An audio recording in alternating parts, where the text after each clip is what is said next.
Hello everyone, welcome back to another Flesh and Blood video. By the time you see this video, the Dusk Till Dawn set should be out the next day, if you're watching this the day it comes up. So, I hope your pulls go well, but for now, we are going to take a look at all of the cards in the set, what I really think of them, do I think they're going to be good, all that stuff. I did the same thing for Outsiders, but I think the way I did it in Outsiders was pretty good, but they were a little long, and I assume that these are also going to be quite long, but I want to push these into 2 videos.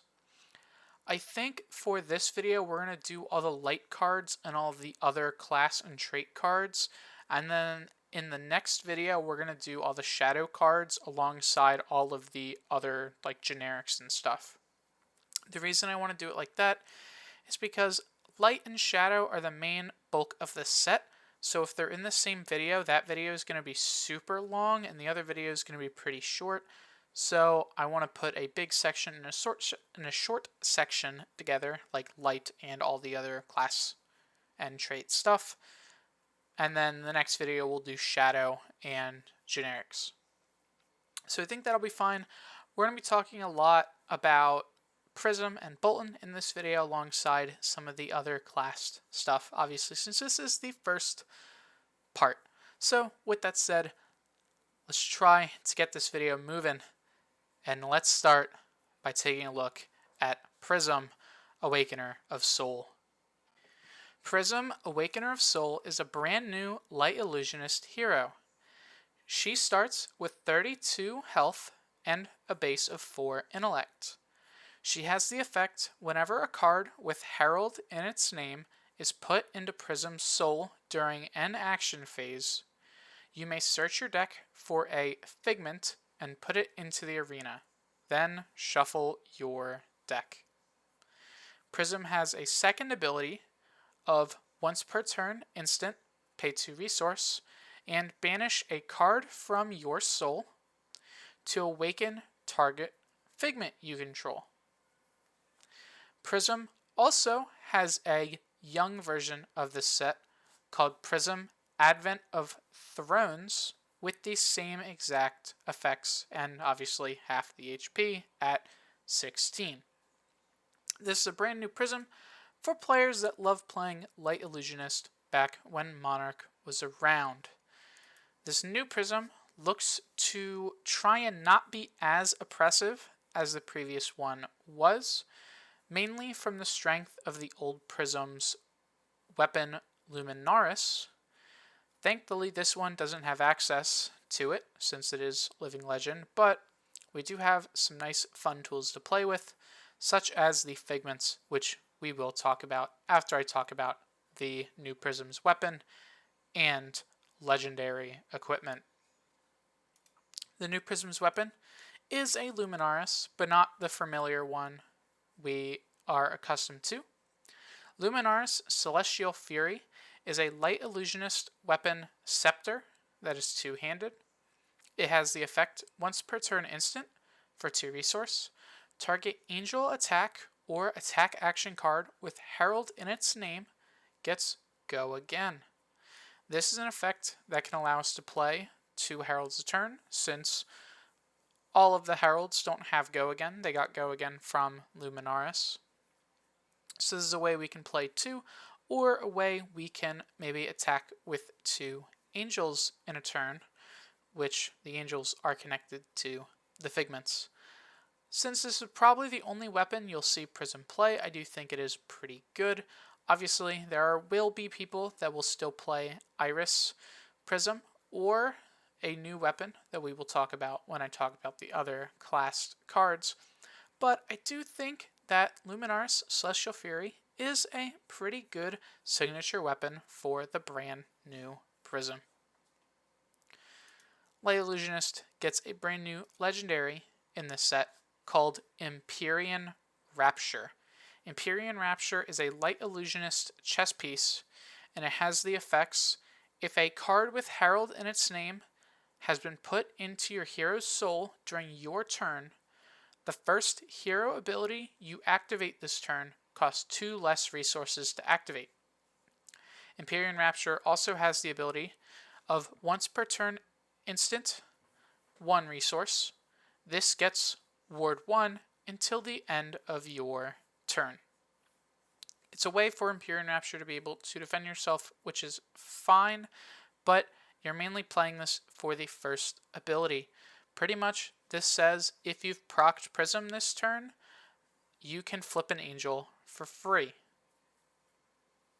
So, pretty good chess piece. I think this will definitely see play in almost all Prism lists, since pretty much all of them will be trying to dig for these Figments / Angels. Because, well, that's just Prism's main draw. This is a very synergistic chess piece, and I can't wait to see how this affects Prism in the meta. Next, we're going to take a look at what are the Figments. There are a total of 8 Figments in this set, and they all have a lot of similarities. All of them are light instants with the subtag Figment. They're all legendary, yellow, and cost 4. They all do something when they enter the arena. And on their backside, they are all 4/4 light angel allies with once per turn action, pay 2 resource to attack. They all do something when they attack, and they all have ward 4. When I talk about each Figment, I'll talk about their specific enters play effect and what they do when they attack. Also, I do believe all of them need you to banish a card from Soul to do their attack trigger. So that's another thing that you will need to do on pretty much every angel. Starting with the one I clicked up as an example, Figment of Erudition creates a ponder token when it enters play and flips into Shariah, Archangel of Erudition. The attack effect is to draw 2 cards. This one will be great for card advantage, especially since it's tutorable. This card, in theory, draws you 3 cards, since you're getting the 2 from this card's effect, as well as the ponder token. And they're even separated, so if you ever end a turn with a Herald and you have nothing else, you can easily find the Figment of Erudition to get a ponder and then end your turn with an arsenal. I think a very strong Figment. And I mean, all of them are strong. You're going to play all of them, but this one is one of the ones to definitely look out for. The next Figment is Figment of Judgment. This one turns a card in any banish zone face down. What this pretty much means is it's just a blank card. You play this into a Katsu, and the card they can play from banish can't be played anymore because it's face down. You play this into a Shadow Hero, and the card they're going to play from banish is face down. Sort of like how Reinar has you intimidate cards face down. Like when you banish, they get put face down. They're just cards. They don't have any effect. They don't do anything in banish, if they did anything in banish before. So, very cool. On the back side, you'll do the same thing. You'll just turn a banish card face down. This one's a little more matchup dependent, but because we're going into a format where we're going to be seeing theoretically 2 Shadow Heroes come in, since Levia is probably going to make a comeback, and we're also going to see Vincent, as well as Katsu, is a pretty bad matchup for this new Prism, I would think, since it seems very easy for Katsu to trigger the wards of the angels. Since ward is not a Mei, if you take 1 damage and you only control an angel, you lose the angel. So this could be a way to try and slow down some of those pesky Katsu turns. The next Figment is Figment of Protection. This one gives you a Spectral Shield, so pretty basic. This is one of the only ways that Prism can make Spectral Shields. So if you are playing the old Shariah, who needs to be played on a Spectral Shield, this could actually be pretty good for you, because you can easily tutor this out with Prism, make the shield, and then play the Shariah on top of the shield. So if you're not doing that, you do just gain 1 health pretty much. But if you are doing that, remember to tutor this one out. The backside is Aegis, Archangel of Protection. She has the effect to make 2 Spectral Shield tokens when she attacks, if you banish a card from your soul. So, more protection. This one as well is pretty good into Katsu, also pretty good into something like Phi. Obviously, you will have to block whatever their Shuko attack is, because that will kill all of the angels in play. But gaining 2 Spectral Shields whenever this swings seems pretty strong. Next is the Figment of Ravages. This one deals 1 arcane damage to any target, so good into a deck like Dromai, who will have some strong dragons in play. The backside is Sekem, Archangel of Ravages. Sekem's effect is to do 2 arcane damage. So again, good into Prism, gets in true damage, or good into Dromai. Also, I would say pretty decent into Prism. If you're playing a Prism Mirror, try to have at least 1 arcane barrier, because Sekem could come down and just shoot an angel to death by shooting your opponent for 1. So do plan around that one. As well as the true damage late could be a game decider. The next Figment is Figment of Rebirth. This one has you put a yellow action card on the top of your deck from your discard pile. And the backside does the exact same thing. This is a good recursion effect, although since you can't get angels back, getting rid of them will pretty much get rid of them entirely. This is mainly here to get back some popped heralds, which could be pretty scary since Herald of Erudition is still a card. The next one is Figment of Tenacity. Personally, this is my favorite one. It gives your next attack this turn Dominate, and the backside gives all of your attacks this turn Dominate. And since it's all of your attacks this turn, in any control matchup, do watch out for Ghostly Touch, because that thing can get pretty big in some matchups, especially since you're going to have a lot of attacks pop by Phantasm, and that can gain Dominate. So if you don't have a popper for those Ghostly Touch, you're going to take a lot since you can only block with 1 card from hand. As well as it gives all of your Heralds Dominate. So if you're going for that 2 Herald turn, you can find the Figment of Tenacity off the first Prism search, give your next Herald Dominate, and then come in with that. It will be hard for them to block, and then you'll be able to get another Figment in play. Pretty nice. The second to last Figment is the Figment of Triumph. This one gives attack action cards your opponent control -1 this turn. This one is probably the only Figment I would say I'd actually want to draw. Since they're all tutorable, you can think of Prism's ability as 4 mana cheat whenever a Herald hits. But this one coming into play on your turn does seem a little weak, since giving your opponent attacks -1 only helps you for them trying to pop your Phantasms, but playing this on your opponent's turn in some matchups can be pretty strong. The backside is Victoria, and she will do the same thing on attack, but do it a little better since she will reduce them until the start of your next turn, which means you're not only getting the aggressive anti-Phantasm effect, but you're also getting a strong frailty type effect that is very strong into some go-wide matchups. And then the final Figment that Prism will be playing is the Figment of War. This is the one that we originally saw when we saw Bologna. This one gives you a courage token when it comes into play and flips into Bologna, who puts a +1/+1 counter, oh, not a +1/+1 counter, I'm sorry, a +1 power counter. If it was a +1 health counter, that might be crazy, but a +1 power counter on each angel you control.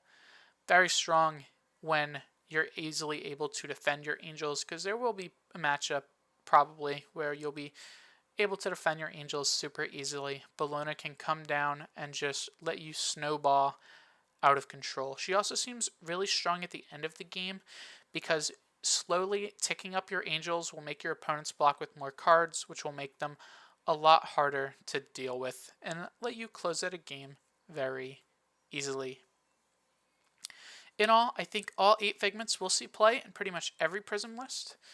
Like I said, you kind of don't want to draw them, but they are yellows. They do get pitched pretty normally, I would think. Although yellows are sort of a downside with this new Prism, since there's nothing that really makes you need yellows other than the Fabled, which we will talk about next. Nothing in this deck really cares about yellows, I guess, except Figment of Rebirth, but that one's really not as important since you will be playing some really strong yellows normally, like Herald of Erudition. So you'll have the yellows to put back, but blues just seem a lot stronger when we think about this new Prism. The next card we'll be talking about is the Fable. Light of Soul is a yellow light resource. It is legendary, meaning you can only have one, and it says, when this is pitched, reveal the top card of your deck. If it is yellow, you may put it into your hero's soul. This one's super strong. I expect to see this in Prism, since hitting a Herald off this effect can let you search for a Figment. You don't have to worry about hitting a Figment because it is a may put it into soul. I don't know how this one will affect Bolton, but it is still probably going to be pretty decent in Bolton because it is still a yellow, so it does trigger all of the if you charged a yellow effects, although it's probably better in the combo Bolton, since this can be an extra way to get extra cards into soul, which you do need for combo. So all in all, I think this card is really good. You'll see it probably in Prism more than Bolton, but I do think it could be an option in Bolton if he has the room. Now that we've taken a look at all of the Majestic, Legendary, and Fable cards that are limited to Light Illusionist, let's take a look at all of the rare and common cards. And would you look at that? Every rare... Actually, were they even all rares before? I don't think they're all rares before, but most Herald. Is this every Herald? Herald of Judgment, which is the Prism spec. Protection, Ravages, Rebirth, Tenacity, Triumph, and War-Torn Herald are all being reprinted. So, if you didn't have them before, you have them now. Notably, they're all the extended art. So, if you didn't have the extended art ones, you can get them from here in all colors, except Herald of Judgment, since that one is a Prism spec. No Erudition reprint, because that card is a Majestic, so it won't be here. The new Light Illusionist cards are all instants. The first one here is Angelic Descent. Do note that for this video and the next video, whenever I read a card, if it is a common or a rare, I will just be reading the red version if it's rainbow, and I will note if it's not, and it's a common or rare, because some don't. Angelic Descent is a 0-cost Light Illusionist instant that gives target attack with Herald in its name go again, and gives your next angel attack +3 power. This card is so strong. Giving a Herald go again for free is crazy when you consider that your weapon does it for 2 resource. And if you then swing with an angel right after, which is a possibility since if that Herald hit, you get to tutor up a Figment, and then your chess piece makes it free, so you just needed another card in your soul. Giving an angel attack +3, having them come in for 7 is huge. This is probably one of the best cards in this set for Prism, and definitely expect to see it playing against one. The next card is Angelic Wrath. Angelic Wrath is a 0-cost instant that gives +4 to an attack with Herald in its name. This one's a little weak because it's only damage. It's not like it's go again. You still have to use your weapon to give it go again. You could see these at some point, but it's not one that's high up on my list. Next is Celestial Reprimand. This is another instant, and it gives a card defending an attack with Herald in its name -3 power, which I assume the way that this is going to work is your opponent puts a card in front of whatever attack, and then you Celestial Reprimand it before the Phantasm goes off. That's the only way I could see this card being useful, and even then, yeah, it's pretty good, but I think the blue one's actually the best. Giving -1, a lot of people play just 6s. There aren't too many attacks that have things higher than 6. So Celestial Reprimand Blue definitely seems like a strong contender. And the final Light Illusionist card in this set is Celestial Resolve. This is just to reinforce the line, giving a Herald +5 block. Again, I think the best here could be the blue, since it's a blue pitch that gives +3, but the yellow probably will be the one that sees the most play, since it's an actual reinforce the line, and it pitches for 1 more. Next up, we'll be taking a look at Sir Bolton, Breaker of Dawn, which is a reprint, sadly. No new Bolton here. And his brand new weapon, Beaming Blade. Beaming Blade is sort of like Raiden, where it's a 0 power light warrior weapon that's two-handed, and it's a sword.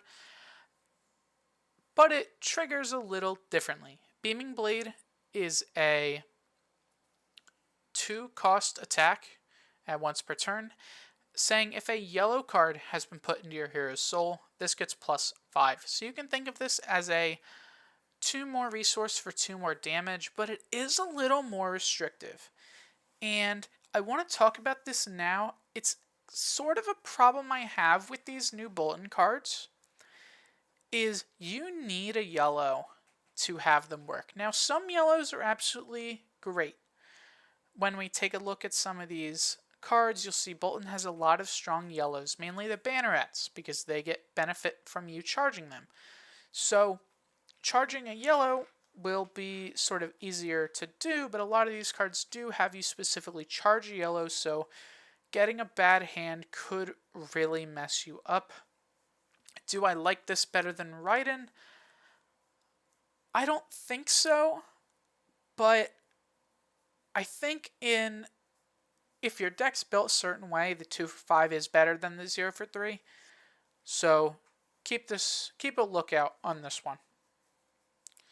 The card that I think will affect Bolton a ton more than this new sword, is the new chess piece Soulbound Resolve. Soulbound Resolve is a light warrior chess piece with 2 block and temper, so it blocks the same as something like a Courage of Bladehold. When Soulbound Resolve blocks, you may charge your hero's soul. So put a card from your hand face up under your hero's soul, or face up under your hero. The first time you will be dealt damage each turn. If you've charged this turn, prevent 1 of that damage. So this, when needed to be defensive, can be a 3 and 2. So this could save you 5 health, as well as in combo, which is what this will be definitely used in, sort of give you 2 extra cards in soul. Mainly, when I say combo, obviously it's not better than Courage of Bladehold, but if you are playing Luminarch in Beaming Blade or with Raiden, this could be way better. And since you're playing Bolton, you probably are playing his specialization. So honestly, Soulbound Resolve, it seems really strong. Even if you don't use it for its charge effect, it's sort of the same reason why Fi plays Flamescale Furnace. It's just 3 health. At some point in the game, you get 3 extra health. This one actually has upside. I don't think I've ever seen a Fi activate Flamescale Furnace to gain resource. So, Bolton players, this is a really good chess piece. Next, let's take a look at Bolton's Majestics. Bolton gets 6 Majestics this set. Let's start with the Bannerettes. There are 3 Majestic Bannerettes and 3 Rare Bannerettes. The Majestic Bannerettes are all 1 for 4 at yellow that block 3. They all have a new mechanic called Soul Flare. Soul Flare is sort of like a keyword like Unity, where it's not really a keyword, it's just there to list something. But pretty much it's when it's charged to your hero's soul, do something. Banneret of Courage gives you a Courage token.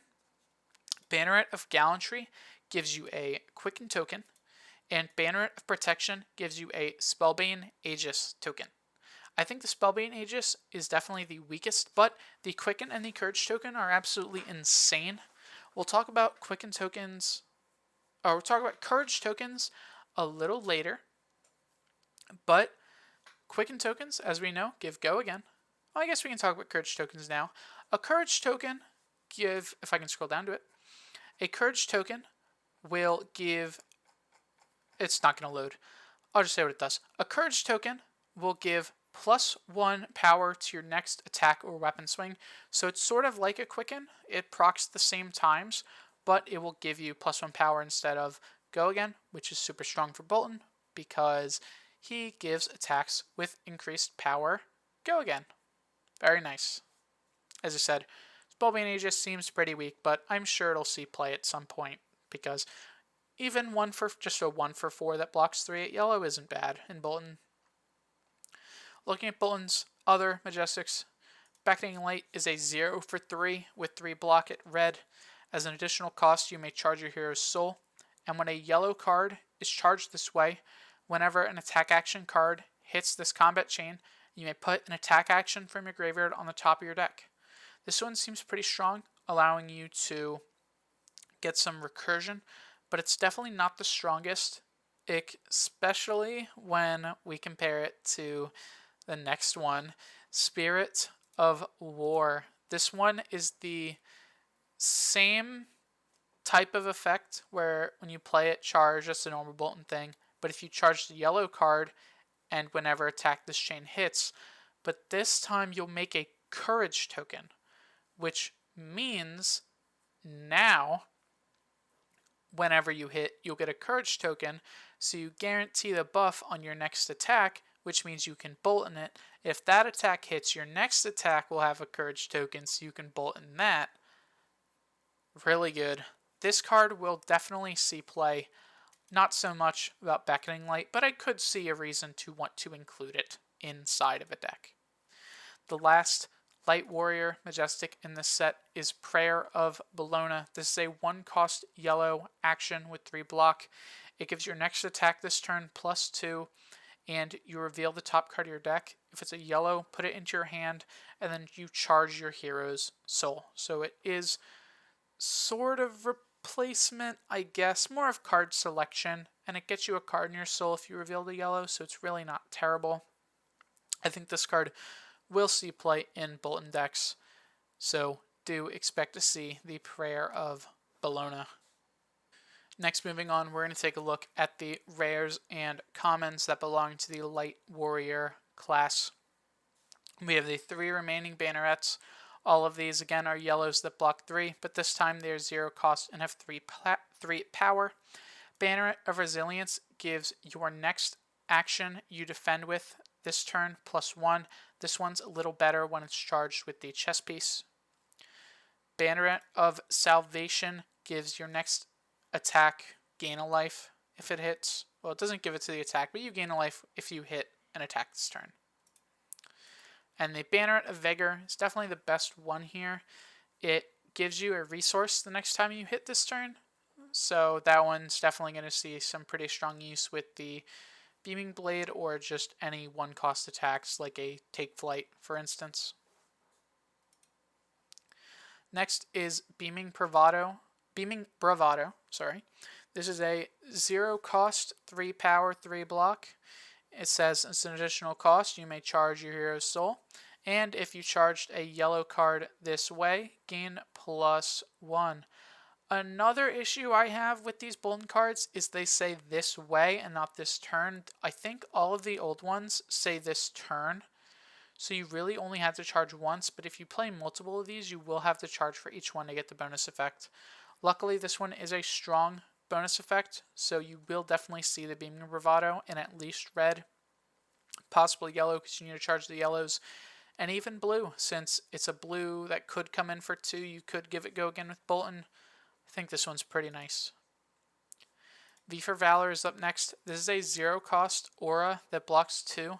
It has an attack reaction on it to pay 1 and destroy it, to charge your hero's soul and give target attack +3. The charge is a part of the cost, so if you don't have a card in hand, it's a little weird.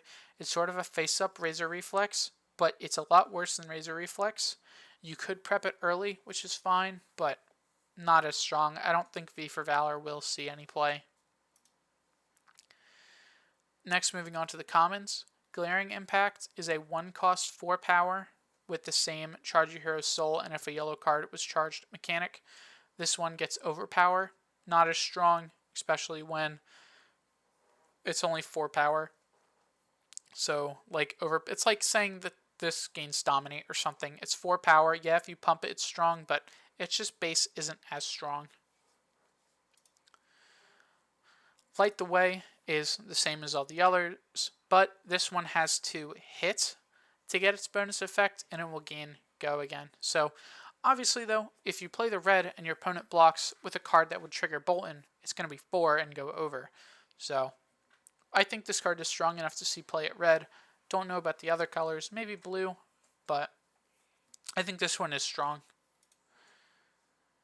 Resounding Charge is a 1-cost attack reaction that gives a Light Warrior attack +3, and if you've charged this turn, you make a Courage token. This one's really strong. Definitely expect this one in red. I think it's technically a +4, since if you're playing this on a Light Warrior attack, you've probably charged this turn. So I think this one's really strong, and it blocks 3, so super good. The final Light Warrior common is the Charge of the Light Brigade. This one is a 0-cost action with go again, and it gives your next attack you charge this turn +3. Pretty strong buffer to a charge attack. So this one maybe could help the overpower attack, but this does seem a little weak since I'd rather just have another attack in my hand. So could see play, but we'll have to wait and see. Before we take a look at the class cards, we have to look at the light trait cards, because there are just cards with the light trait. Radiant View I talked about in my last video, but pretty much I think one of them will see play at some point, but I don't really think they're that strong. United We Stand is a 3-cost 6-power 2-block yellow light attack. It has the effect Unity, which pretty much means when this defends with another card from your hand. If Bolton is in your party, they create a Courage token. Then repeat for Bravo and Seismic Surge, Briar, Embodiment of Earth, Dorenthia, and Courage, Lexi, and Embodiment of Lightning, Oldhim, and Spellbane Aegis, Prism and Spectral Shield, Shiana, and Eloquence. This is here because Prism and Bolton don't have the Unity card, and they're the only 2 that can play it. This one might see play in Prism because it gives you a Spectral Shield when you Unity. The Courage is probably a little weak in Bolton since you have to block with this another card to get it. And also this card's a popper if you're playing Prism, since none of your heralds can pop enemy heralds. So check this one in Prism. If you're wondering what party means, we don't really know yet since we don't have any PvE, but this is definitely a card designed for PvE. Next is Lumina Lance. This is a 0-cost light yellow attack reaction that blocks 3. As an additional cost to play it, you can banish up to 3 cards from your hero's soul and choose any number of modes, or that number of modes. You can give a light attack either +2 when it hits draw or when it hits gain go again. So it's like Enlightened Strike. Sorta. You can choose multiple modes if you get rid of multiple cards from your soul, which could be really strong, but we really have to wait and see. I think this is going to be one of the most experimental cards inside of Dusk Till Dawn, so can't wait to see if this one is broken or a bust. And finally, we have the Radiant Force Field. This is a 0-cost aura instant that's yellow. If your hero be dealt damage, you banish a card from your hero's soul to prevent one of that damage. And when there are no cards in your soul, you destroy it. Pretty weak, but could see play in an Iris Prism. I think that's definitely a possibility. Moving on to the rares, Late Arrest is a 1-cost 5-power attack that blocks 3. When it attacks a shadow hero, it gets +1, and when it hits, you can turn a card in their banish zone face down. This kind of just helps Levia, and against Vincent, yeah, you can stop them from setting up like a double Runegate turn, but I don't know, man. A 1-for-6, it's a little hard to pump. Could be stronger in Bolton sideboards than it is in Prism sideboards. So definitely an option if Shadow Heroes become absolutely snapped, but we'll have to see. Blessing of Salvation is a 1-cost 2-block that gains you 3 life, but it can be played as an instant if you have put a card into your hero's soul this turn. So good healing. Just play Sigil. Like, the block on this doesn't matter as much. It's not like that you have some super secret healing bomb synergies. This is a 1-cost healing bomb that you can play as an instant sometimes. Cleansing Light is a 3-cost action with 2 block. Again, you can play it as an instant if you put a card in your hero's soul this turn, and it destroys an aura of the card's color, pretty much meaning the red one destroys a red, the yellow destroys a yellow, the blue destroys a blue. This red one, like, only kills Burn Them All. It's not going to be good right now.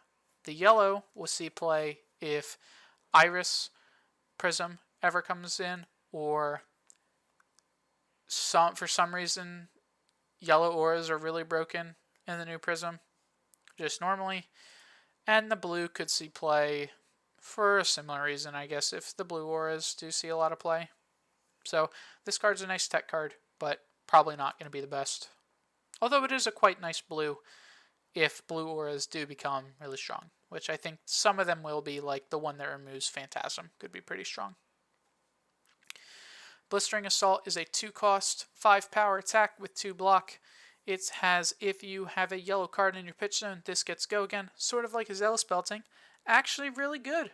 I could see this one seeing a lot of play in Bolton. So, nice one on that. Defender of Daybreak is a 0-cost 4-attack 2-block. It says if it defends a shadow attack, non-equipment light cards get +1, block this combat chain. I assume that also means this card. So if light becomes meta, this makes all of your 2 and 3 block light cards into 3 and 4 block light cards, which could be really strong in Prism. Not so much Bolton, but could be pretty good in Prism. Probably especially at blue.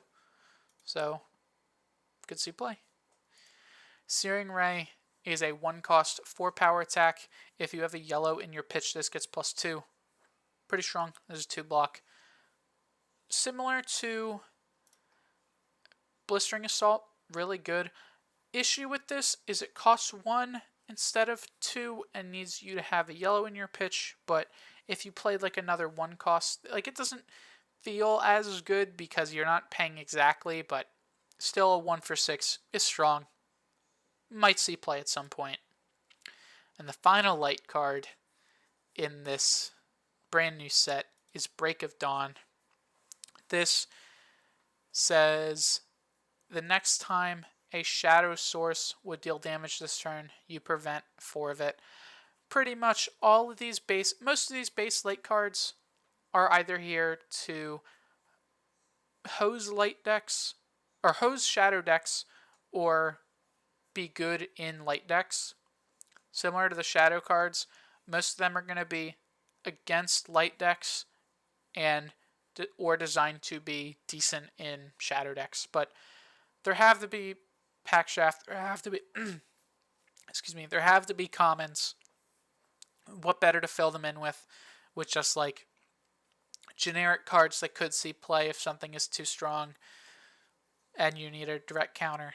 So honestly, I'm not too mad that all these commons exist. They can't make a set of like 100 Majestics. So, and I do think some of these are really playable. Like Blistering Assault seems really good. As you said, Blue Cleansing Light could see play. Blue Defender of Daybreak, Searing Ray could see play. I think you definitely have some options here with this base light stuff. But that's all the light cards. So this video isn't over yet because we're still going to take a look at all of the class and trait cards. So let's go over to that. Our first traded card that isn't light or shadow this set is Anthem of Spring. This is a 0-cost blue block 2. It's an earth action and it is a Briar specialization. Yep, she's still around to play this very strong card. The next attack action card you play this turn gets +1, and this itself is go again. Pretty strong. It's just free, go again, +1, and it lets you make your embodiment of lightning. But it also has the strong effect of its own unity. When this defends together with another card from your hand, you create an embodiment of Earth token under any number of heroes' control. Obviously, you're not going to target your opponent. Any number of heroes is here specifically for PvE. Really strong. I really like it. I think this will definitely see play. If there's ever a turn that Briar has to block and you already have an embodiment of Earth, defending this and another card, say a 3-block non-attack action, pumps you up to 9 block. Super strong. We will see this in Briar until she goes. The next card is Northern Winds. This is a 0-cost blue 2-block ice action this time. This one is an Ultim spec. This one freezes an equipment, item, and or ally each hero controls, and it makes a Spellbane Aegis with its unity. They are changing the way freeze works from printed on this card. Freeze will always be until end of turn or end of opponent's turn. So your stuff will freeze at the end of your turn. Or unfreeze at the end of your turn. Because when this card came out, people were confused. Obviously, the old man is gone. Would this have seen play in the old man? Maybe. It seems pretty good. Maybe we'll see this in Clash or UPF. But he's gone. We don't have to really worry about this. The last traded card that isn't shadow or light in this set is Call Down the Lightning. This is a lightning action. It's a 0-cost 2-block yellow this time and is a Lexi spec. It gives your attacks this turn whenever the defending hero adds 1 or more defending cards from a hand to this chain link. It deals 1 damage to them. Go again. And it has the unity to make an embodiment of lightning. Honestly, this card kind of scares me. Now that Bullseye Bracers are gone and Ultim is gone, we may see Lexi switch back to Ice, which means that if this card is played in Ice, then defending with a card from your hand either makes you Winter's Bite or get a Frostbite because the attack deals the 1 damage, and if you don't block, they just pay for their Shock Charmers to shock you out of your whole hand or give you a ton of Frostbites. So, yeah. Is this card strong? Probably. Will it see play? Well, that depends if Ice Lexi is strong enough. Since even though this is a lightning card, this card is definitely a lot stronger in Ice Lexi. Although, yes, playing this with something, I believe it's Frazzle is the one that increases the damage you deal. Playing this with those lightning effects is strong too. So probably we'll see play in all Lexies, but I think this card will probably push the Ice Lexies the most. Moving on to Brute. Brute has a brand new weapon called Rugged Roller. This is a 1-cost attack for a 2-handed club with 6 power. Wow, that's great. No, it's not, because you have to roll a 6 to attack with it. Stop giving us these dice roll cards. I understand you want Brute to be random, but like, they suck. This card will probably not see play ever. You tried with Rock to give us something consistently strong, but it's so inconsistent to do that it never sees play. This effect is a 1 in 6 chance, but it's so... you can't build your deck around always hitting that 1 in 6. So this card just won't see play. A card that will see play, Scowling Fleshbag, is a 2-block Brute headpiece with Blade Break and says when it defends, Intimidate. This is the first time we'll be able to Intimidate on our opponent's turns. And it's super strong versus decks that have limited hand size, since they need to keep specific cards, and we just could rip them out of their hand. This will definitely see play in Brute. Look to this in Levia. Look to this in Rhinar. Very strong. Next is Numbskull. This is a 2-cost red 6-power 3-block. When it's in any zone, its cost to play, power, and defense cannot be modified, meaning they can't be increased or decreased. Strong into ice, since playing this against Frostbites means they all just go away. So you can always just pay 2 for this. Good into Prism, because its power cannot be lowered, meaning it can always pop Heralds. Good into Assassin, because this card cannot be shredded. Good into a lot of things. I think this will see play in a few matchups. So, pretty nice.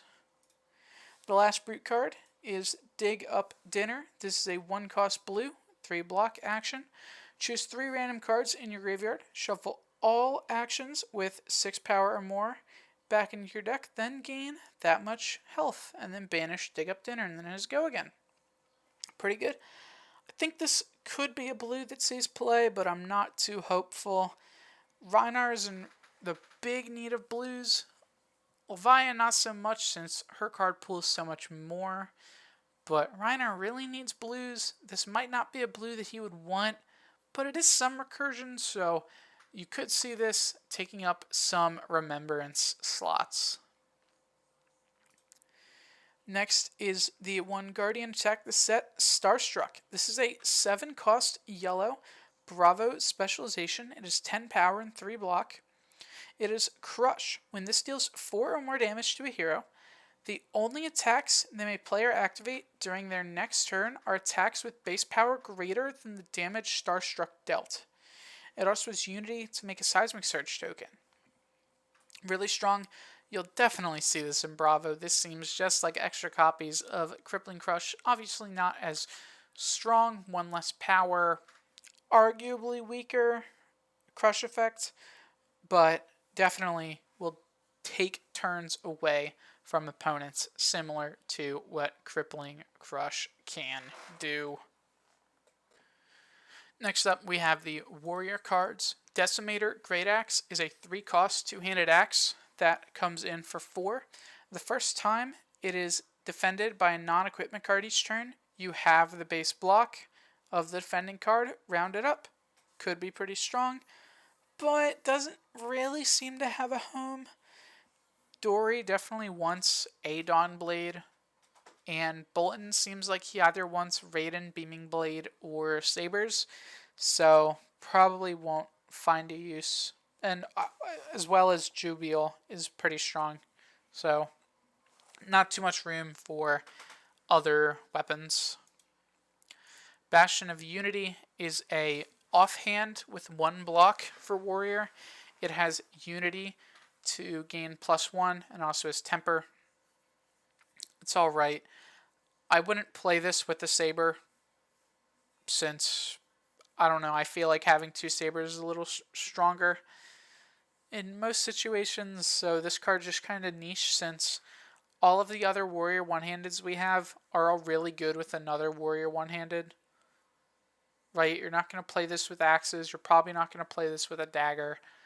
You're not going to play this with sabers. So, sadly, this one kind of just falls flat. But if we ever see a control warrior that wants a one-handed weapon, definitely look to this card. I think it could still see some play at that point. The brand new warrior legendary is the Iron Song Versus. This is a 2-block temper arm with once per turn action, 1 resource. Your next sword attack this turn gains when this hits a hero, create a courage token. Go again. Really strong. Will probably see play in Raiden, probably see play in Beaming Blade, probably see play in Dory at some point. I think Refraction Bolters might be... Sorry, those are the gloves. Whatever, or those shoes. Whatever the legendary gloves for Dory are called, I'm kind of blanking right now. I think they're a little stronger. But I could see a situation where you threaten this to make them block the first attack so you don't get the courage for your next one. So I do see a reason for this. I think this is a little better of a Bolton card than a Dory card, but will see play at some point, 100%. Dory has a brand new spec this set called Chorus of Iron Song. This is a 1-cost yellow attack reaction with 3 block. Obviously a Dorinthia spec. Until the end of turn, target Dawnblade you control gets +1 power and damage this would deal can't be prevented. It has Unity to make a courage token. Really strong.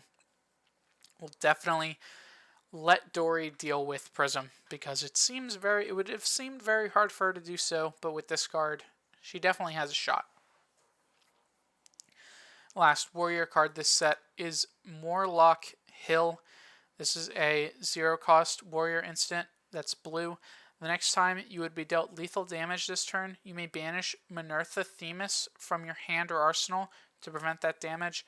This is an only Blitz card since Minerva Themis is a mentor, so she can only be played in Blitz.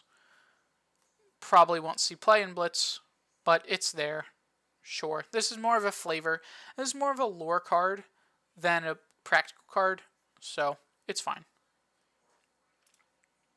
Next is Irene Blade.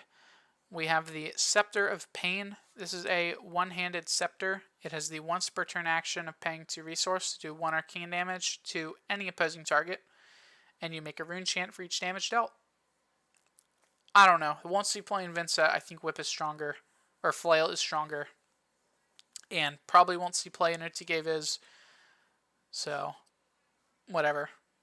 Mainly because there's no other good other one-handed to play in Utige Viz, but maybe if we get one. The new Rune Blade chess piece, legendary, is Dyadic Carapace. It is a 2-block temper chess piece with an AB2.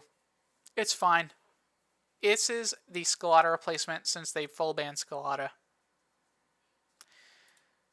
Especially when we get Bequest the Vast Beyond, which is a Viz spec, 2-block Rune Blade action, red, 0 cost. The next Rune Blade attack you play this turn costs 1 less for each rune chant you control. Go again. It's Scalata, but in spec form and not in play at the start of the game. I think it's pretty cool. Will it see play? Don't know. Could it see play? Possibly. I don't think it's terrible. The last Rune Blade card is Runic Reckoning. This is a 1-cost red. It costs 1 less for each rune chant you control, and it gives your next Rune Blade attack action +3. It also is go again in 3-block. Could see play in Viz. I think it's pretty strong in Viz.